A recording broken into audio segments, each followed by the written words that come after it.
അമ്മച്ചി ഞാൻ കളിക്കാൻ പോവാണ്. എടാ കൊച്ചിനെ ഒത്തിരി രാത്രി ആണെന്നൊന്ന് വരണേ. അല്ല, നീ എന്താ ടിവിയിൽ കാണുന്ന കാര്യം പറഞ്ഞേ? അതെ, എന്റെ മൂത്ത മോൻ വിനോദ് ഓസ്ട്രേലിയയിൽ നിന്ന് അവർ പാരിസിലേക്ക് കളിച്ച വീഡിയോ അയച്ചു തന്നിട്ടുണ്ട്. അവരുടെ യൂണിറ്റിന്റെ പരിപാടിയാണ്. സെന്റ് ജോർജ് യൂണിറ്റ് എന്നാ പേര് പറഞ്ഞത്. സെന്റ് ജോർജോ? അത് നമ്മുടെ പള്ളിയിലെ പുണ്യാളൻ തന്നെയാണല്ലോ. അത് എങ്ങനെ ഒത്തു വന്നെന്ന് ഞാനും ഓർക്കുന്നത്. പിന്നെ വിനോദും ജെസ്സിയും ഒക്കെ ഉണ്ടെന്നാ പറഞ്ഞത്. എടുത്ത് രസ്യാമേ, പിന്നെ ഇതിൽ മാർഗംകളിയൊക്കെ ഉണ്ടെന്നാ കേട്ടത്. മാർഗംകളിയോ? ആ, മാർഗംകളി.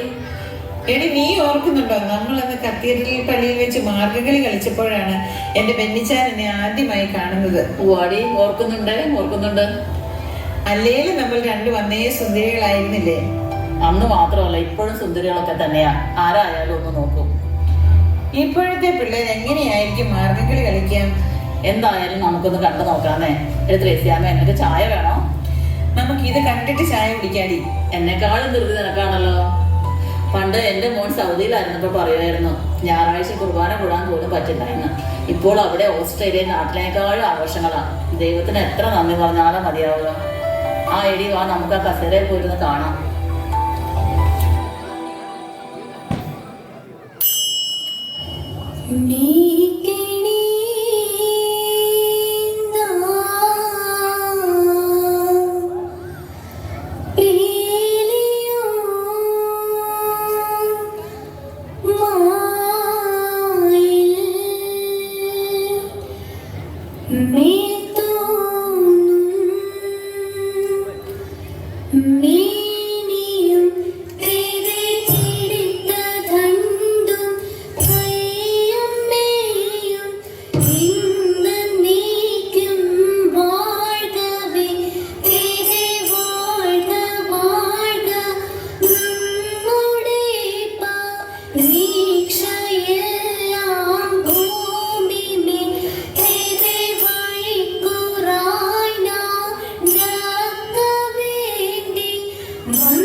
വെച്ച് പാന്റും ഷർട്ടും ഒക്കെ ഇട്ടെന്നാ വിചാരിച്ചത്.